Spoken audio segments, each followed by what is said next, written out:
Warpugs, it's history of everything. Guys, this is the Russian Navy Sucks Part 3, and this is... it's about the Kuznetsov. Oh, God. So we got a broad series of topics to talk about with the Kuznetsov. What would you even call this? Grand Ship Auto? Because they stole this, and then they stole it, didn't have any place for it, and the thing can't launch anything, and it's been on fire more times than I care to count. Like, bruh. At this point, I truly believe the Kuznetsov is a ship of the damned, but I can't say that because I've seen the very next ship in this lineup of the Russian Navy Sucks, and he's going to cover the K-19, which... wow. The K-19, I'm actually really looking forward to the K-19 because there's a lot of... like, the K-19 was considered a myth. It was considered like some just background chatter and traffic until the Soviet Union fell, and then all of a sudden everybody realized that this actually happened. Warpugs, Russian Navy Sucks Part 3. It's the history of everything. I recently checked out the Victory Day Parade for Russia that him and American History, Laser Pig, and a couple other people showed. Apparently, in some chats, History of Everything is just known as the Ho. History of Everything. I'm an idiot. Warpugs, we're gonna get into this. We're gonna see the unmitigated disaster that was Russia's aircraft carrier program. Let's go. Some public service announcements out of the way first. Apologize if I sound a little off. I am sick, but I didn't want to just leave it and upload nothing. I really do enjoy making these videos, and for the most part, it seems like you guys enjoy watching them as well. Mm-hmm. As always, if you do enjoy this video, please like, comment, and subscribe. If you don't enjoy it, 4-9, and want to leave a Vatnik moment in the comments, please also do that. I genuinely enjoy those too. Oh, and join our Discord. It'll be in the pinned comment. Have you ever worked in an office? Like a really small one, specifically run by an executive team that is technologically illiterate. Yes. Your computers are usually about 20 years old at best, and the monitors are weirdly square and have this funny looking aspect ratio. You can genuinely usually see the pixels on screen as well, and in general you just sort of wonder how the hell it hasn't burnt down yet. Now take that feeling, multiply it by 52,000 tons, and add in a hefty dose of compensation, and you're approaching the territory inhabited by the most horrific machines ever created by the Soviet Union. The aircraft carriers.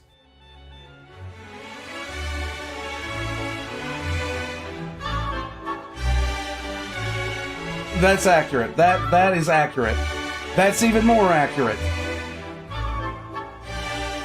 They did have an oil spill off the coast of Britain. I have written this introduction about 6 times. Truth be told, I really just didn't know where to start. The Admiral Kuznetsov, that floating hell, well, many videos of it exist, and they talk about it and why it's particularly horrific.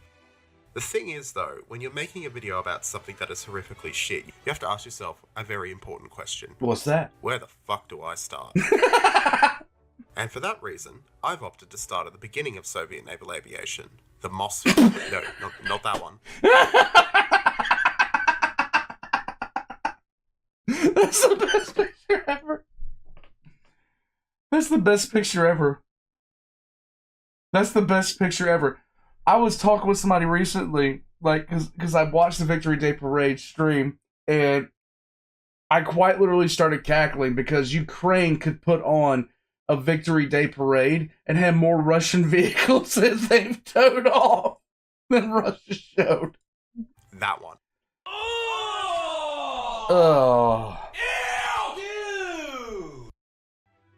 The Moskva and the Leningrad were a pair of helicopter carriers laid down during the 60s, and were truly the first proper foray into naval aviation by the Soviet Navy. Oh my god. At this point in history, the Soviet Navy truly had a decision that it needed to make. Would it A. focus on a defensive navy, understanding that we'll never be able to get supremacy against Western naval forces outside maybe the Baltic Sea, or B. enter into a dick measuring contest that it could never hope to afford? Dick measuring I will let you figure contest. out which one they chose. Just keep those 2 points in mind throughout this video. The Moskva and the Leningrad, the two ships in this class, and they were built as with basically every major ship in the Mykolaiv shipyard in the Ukrainian SSR. Now, originally 12 of these ships were planned as flotilla leaders for submarine hunters, but honestly, on par for the course with Soviet and Russian shipbuilding, they plan a lot but never actually build it. Now, this is partially due to the fact that these ships handled about as well as Aeroflot handles passenger safety. So, yeah. And instead of ironing out the kinks, they just simply cancelled the idea. That said, these two horrifically ugly, and I mean horrifically ugly ships, were quite a smart decision by Soviet High Command, at least in theory. Being relatively smaller and not attempting to compete against the Western carriers, but being able to deploy choppers to destroy submarines. Defend the ports, perfectly sane idea. The idea was promptly scrapped, and the Kiev class was planned and laid down.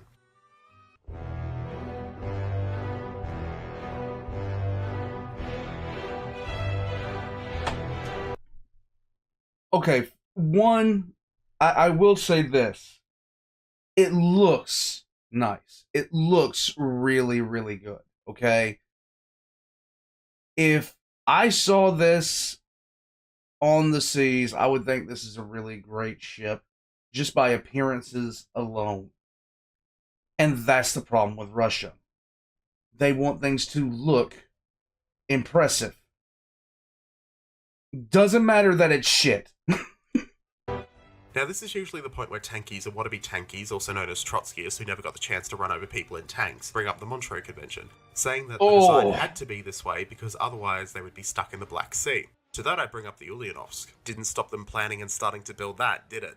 Now, the Kievs. These things were actually a product of the Soviet government desperately trying to cut corners on paying for an actual aircraft carrier. Right. This will come as no shock to people here, I am sure. I have seen particular groups of people online rant about how these carriers were actually the best, because they could do many roles. You know, that whole jack of all trades kind of thing that Laserpig actually touched on in his T-14 Armada video. And it's true, they could launch a lot of missiles, and they could also carry aircraft. Speaking of which, no T-14 Armadas in the Victory Parade. They're a MacGuffin, okay? They're a MacGuffin. It's a stealth tank so good we've never seen it. The USS Kitty Hawk, the US equivalent of this period, couldn't launch that many missiles, no. But the Kitty Hawk could have that many aircraft in the air that it could sink your battle group before you even knew you were in the same time zone as it. So, yeah, the jack of all trades, it's a nice theory, but in a naval sense, it's something you do when you're trying to save money. It's not something you do when you're actually trying to build a good navy. The general idea of the Kievs was to power project, defend against submarines, and to provide air support. This sort of worked, and truth be told, I have a soft spot for these ships. I think they look quite cool. Yeah. But they're planes. The Yak-38. Those things were just death traps. And they killed multiple pilots. The Yak-38 tended to quite literally just fall from the sky. And it's somewhat telling, and the reason they gave for this was so they could hold larger payloads. But the moment they could, the Yak-38s were stopped from being able to use their VTOL capability, and instead they used a short takeoff capability. So, make from that what you will. Now, during the first deployment of this class, funnily enough, only 6 Yak-38s were even operable. So the Soviets, to look stronger than they actually are, painted different numbers on the planes below deck to make it look like they had more in the hangars. This ruse worked, in part at least in the press, with some magazines reporting that the things could carry up to 60 aircraft. Whether NATO navies knew about it, well, we won't know. The Soviets built 3 of the Kiev class, and 1 additional ship to a slight variation known as the Baku subclass. This is again another common thing that the Soviet Navy and Russian Navy does, is they build one design, and they'll build probably half a dozen or so of that design.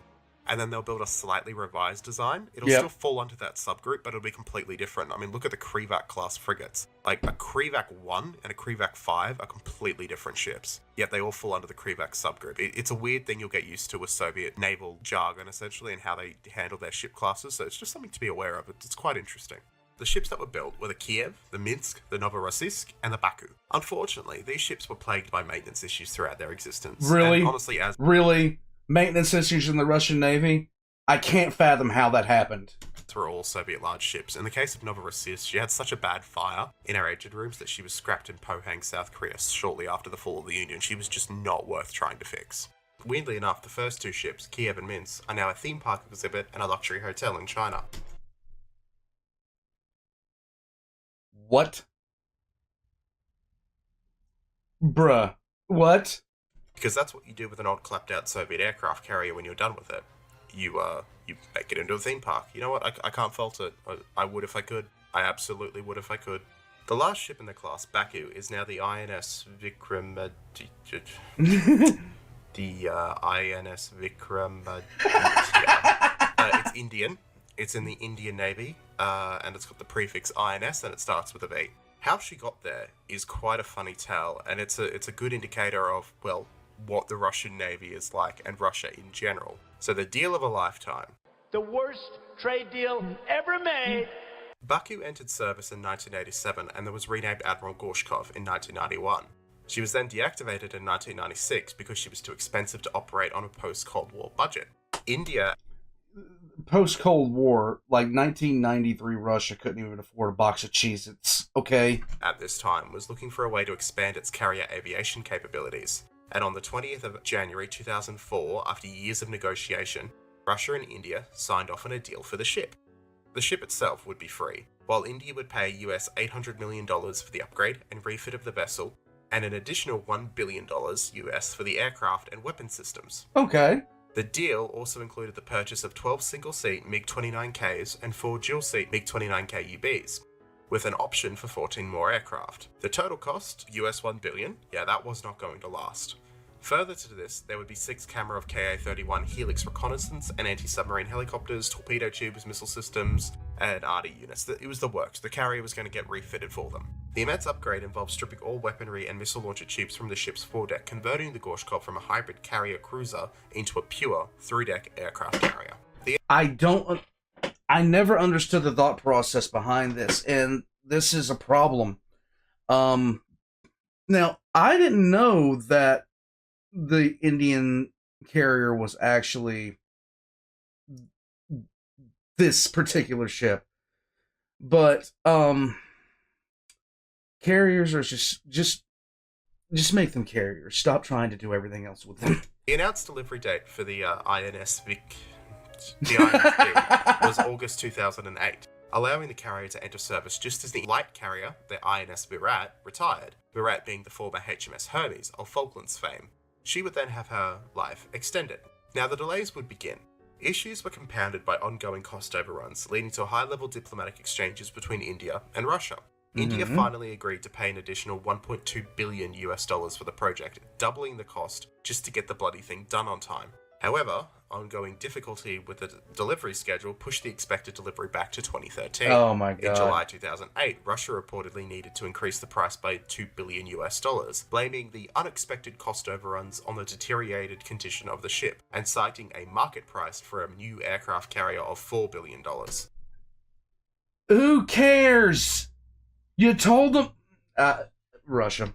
Mind you, the carrier was laid down in the 70s, and Russia here was simply grifting the Indians for more money. Yes. Russia proceeded to threaten to cancel the deal entirely if India did not pay the increased amount.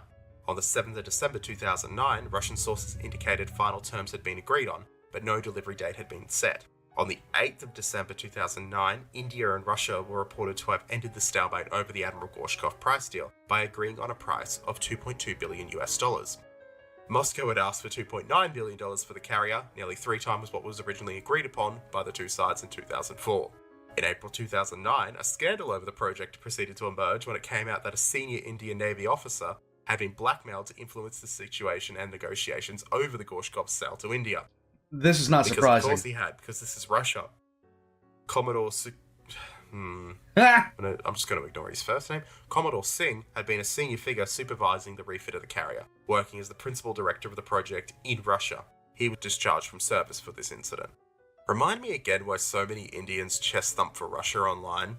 I tend to wonder, because they grift you the moment they get a chance. They did the same thing with their T-90s. But anyway, all of this, well, it's the lead up to the main event. Now sit back, kids. Okay. For it is time for Kuznetsov. Oh, it's on fire. That's, Admiral Flotta Sovetsko Soyuza Kuznetsov. Yeah, they picked a very long name, what can I say? It is the very definition of Putin's Russia in ship form. The ship, often painted to look brand new, is the ultimate naval Potemkin village. Now, if you don't know what a Potemkin village is, it is where a country that is exceedingly shit, think North Korea, makes a perfect village or town in eyeshot of their enemy to appear stronger and happier than they actually are. Kuznetsov embodies this ideal to a T.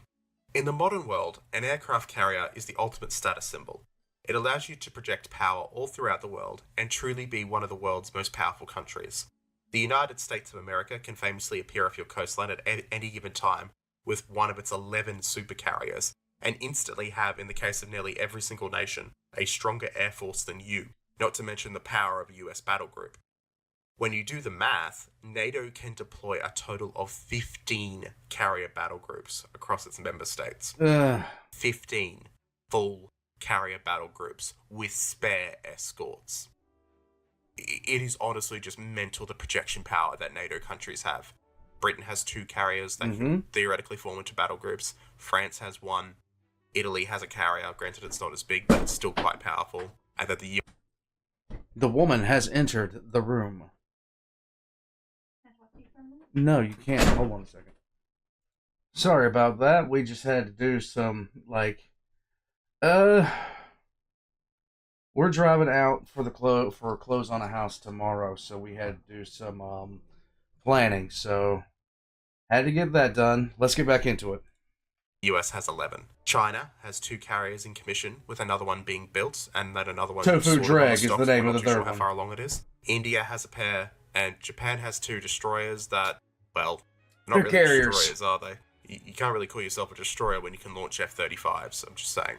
So when you put all that together, it gives you the situation where Russia needs Kuznetsov to maintain its Potemkin facade of being a superpower. So let's go over Kuznetsov and regale some of the best parts of this Hellship's history. And I'm not kidding when I say Hellship. This thing is so bad that it would make my ancestors who came to Australia on prison ships blush.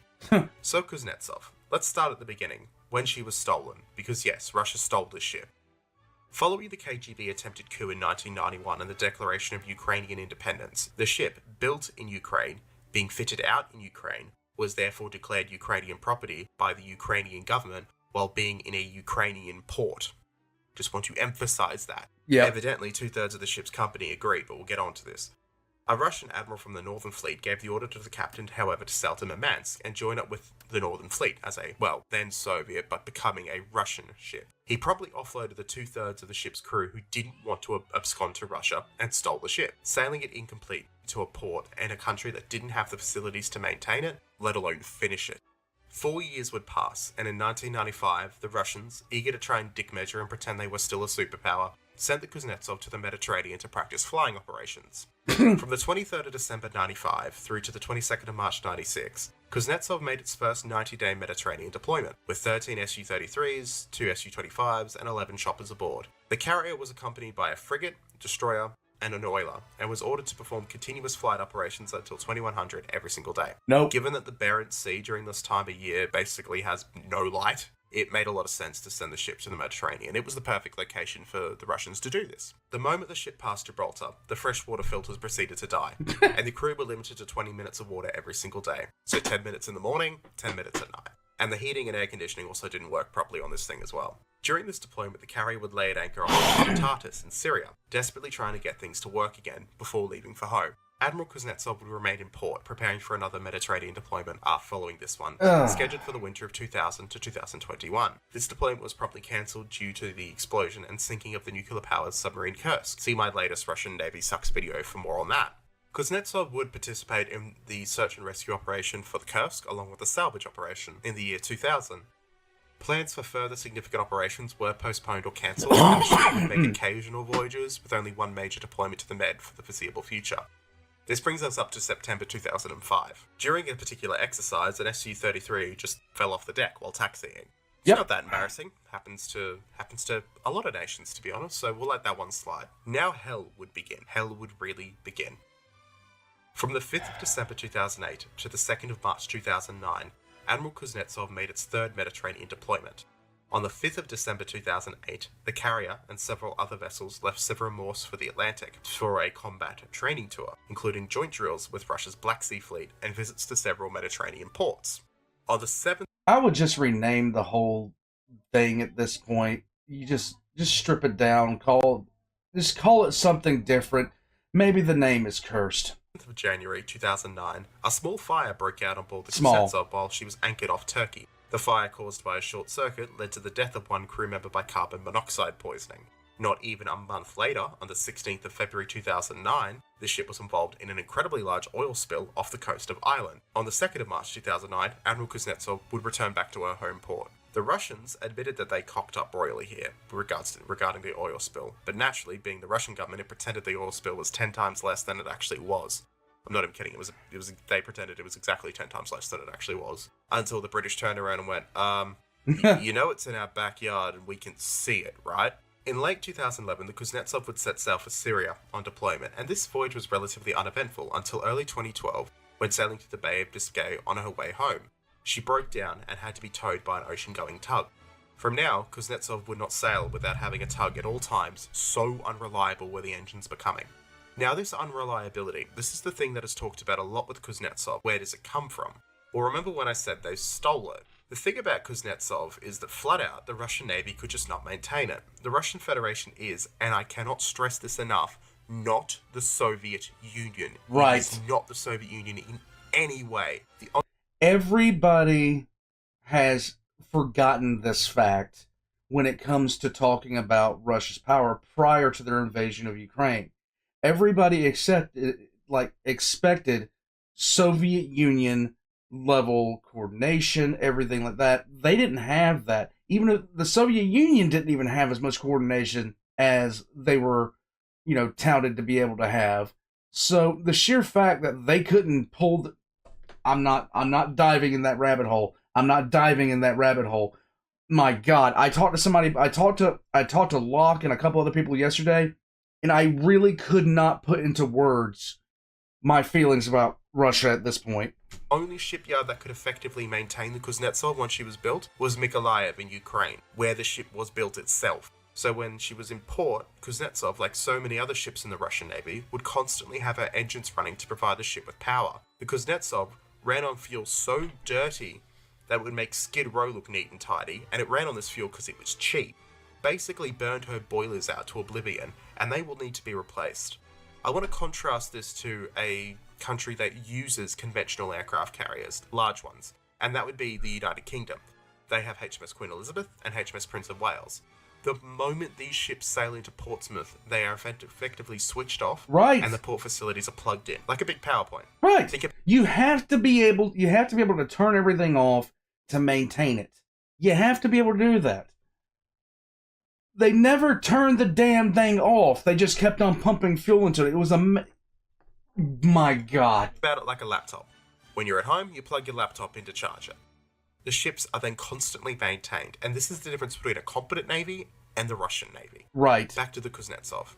So, this brings us up to the most famous deployment of the ship, the 2016-17 deployment to bomb ISIS. The deployment that signaled to all the Vatniks out there that Russia was clearly an uber mega power, and the deployment that signaled to the rest of us the absolute state of this carrier. It should be noted as well that Uncle Vladdy proclaimed this deployment to be his personal idea and took credit for it, so take from that what you will as we get into this. Kuznetsov set sail on October 15, 2016 from Severomorsk in the Murmansk Oblast for the Mediterranean, accompanied by 7 other ships including the cruiser, not battle cruiser, Pyotr Veliky, and 2 Udaloy-class destroyers. The air wing included 6 to 8 Su-33s, 4 MiG-29Ks, some Ka-52s, and a few other choppers. All the Su-33 aircraft had been upgraded with some bomb sights to allow freefall bombing, giving them a limited ground attack capability. At the time, certain analysts suggested that a lack of trained pilots restricted the number of fixed-wing aircraft that could be deployed from the carrier. I hate hearing those words. Lack of trained anything. I hate hearing those words when it revolves around being on a ship. These people were relentlessly mocked by Russia boos online. Hindsight tells us that they were correct. So this was truly the largest Russian military deployment abroad since the Cold War, and to try and show off the ships sailed via the English Channel. The Royal Navy responded to this affront by sending 2 ships of its own to escort the Russian warships through the channel, probably also to watch for oil spills, but given the size of the black soot plume that follows the Kuznetsov everywhere, they probably weren't that hard to follow. By the 26th of October 2016, the ship was reported to have passed through the Strait of Gibraltar and refueled at sea off the north coast of Africa the following day. On the 3rd of October 2016, the carrier battle group paused off the east coast of Crete. On the 14th of November 2016, a MiG-29K crashed into the sea after taking off from the carrier. the pilot ejected safely from the plane and was rescued by a helicopter. I didn't hear about So this. the reason this plane crashed, and I'm not even kidding, was because it ran out of fuel while doing laps around the top of the carrier because the arrestor wires were so broken that they couldn't take the weight of the plane landing. The commander could have diverted the aircraft to land by the nearby airbase, but hesitated, thinking that he could get the gear repaired in time. On the 15th of November 2016, as part of a large-scale engagement, Kuznetsov launched Su-33 strikes against positions of the terrorist groups of Islamic State and al-Nusra. Now, this was the first time the carrier had ever participated in combat operations, and the Russian Defense Ministry later claimed that 30 militants had been killed as a result of these strikes, including 3 field commanders. On the 3rd of December 2016, an Su-33 crashed into the sea after attempting to land on the carrier. Same reason, the arrestor wires just snapped. The pilot was safely recovered by a search and rescue helicopter. Later, it was revealed that the arresting gear mechanism again had failed to hold the aircraft, and it itself was damaged in the attempt. Following these 2 incidents of the planes just being yeeted into the ocean, the entire air group was transferred ashore to Kembe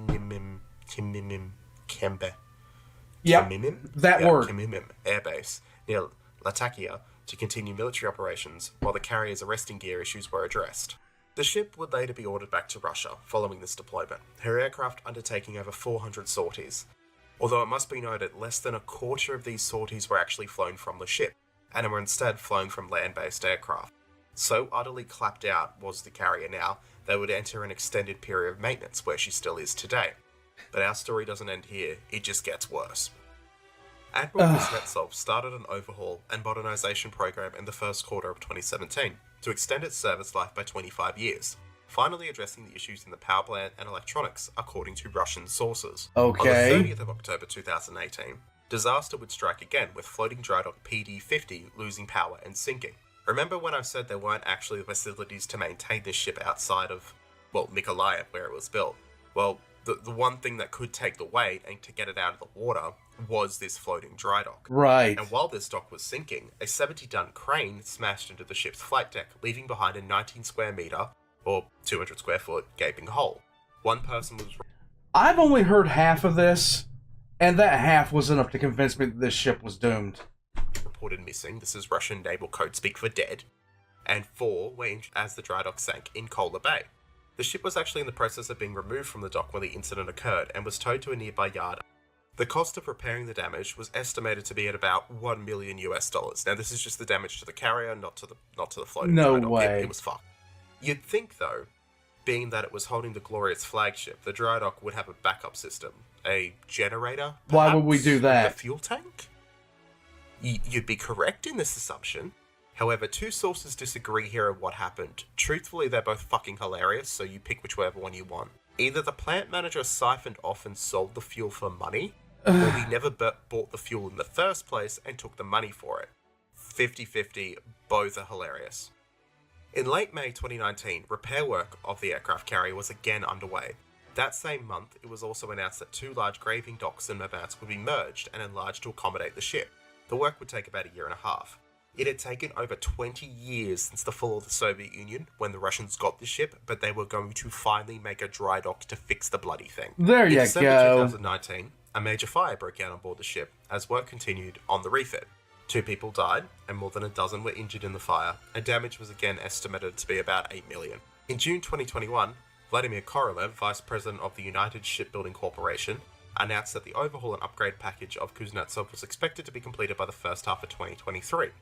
In November 2021, it was reported that bad weather had caused significant delays to repair work, which might push back the completion of the refit by more than 1 year. Now, a fun thing you can do, and this is something the Russians seem to keep forgetting, is you can look up weather reports on Google. And I had a Google of the weather in Murmansk around this time.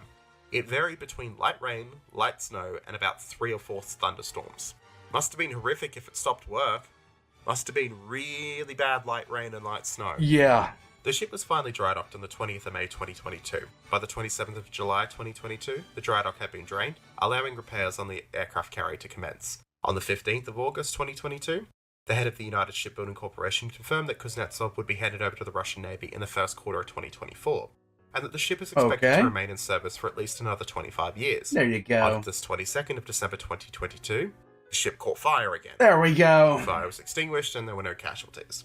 The aircraft carrier was then removed from the Dreadnought on the 21st of February 2023, although it was initially reported that the operation had been suspended due to heavy fog. The Russian Navy claims the ship will be back in service in 2024, but given the absolute state of the Russian military and, well, Russia as a whole, I mean, just look at the ruble compared to the US dollar right now to give you a kind of an indication of how Russia's going. I would like to take a comment from a previous video that I have made on the Russian Navy and apply it to the Kuznetsov.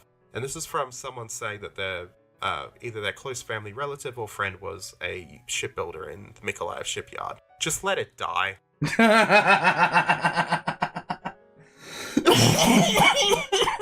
Now, the Russians have this wild and wacky supercarrier replacement idea planned for the Kuznetsov, the Storm.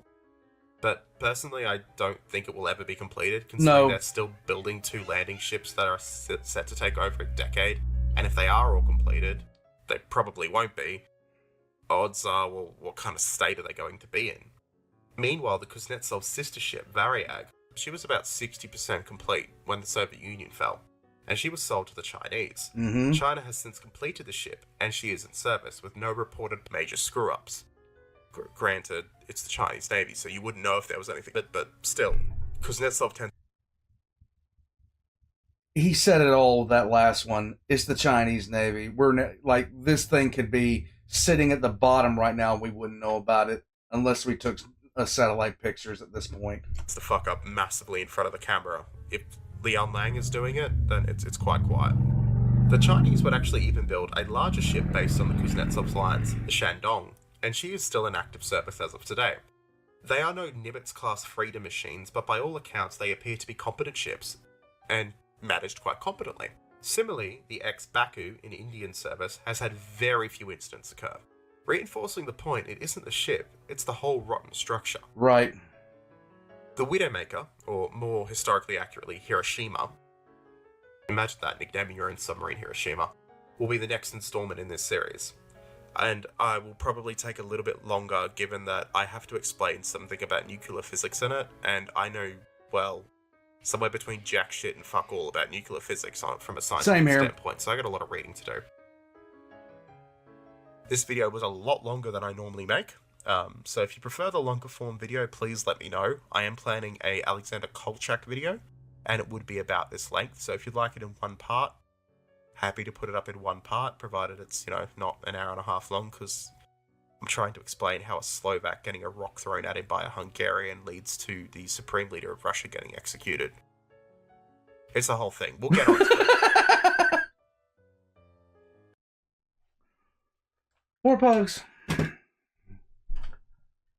I have several times talked about the Ukrainian war and just my utter shock at how poorly Russia has done in it.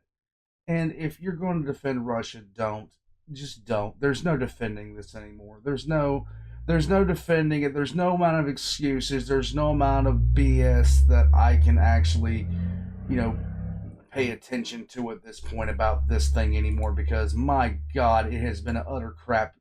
It has been just...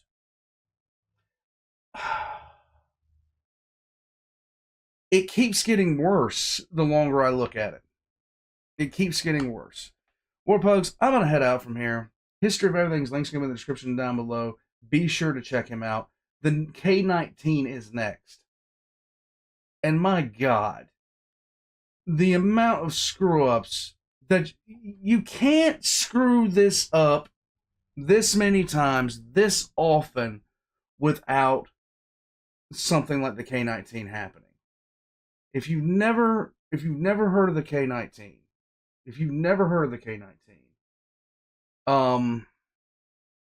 it's essentially what happens when you're about to have Chernobyl in the ocean. Not really Chernobyl. More like, yeah, it's called Hiroshima. There you go. Well, folks, I'm gonna head out from here. Thank you for spending some time with me. I gotta get back. I'll catch you guys.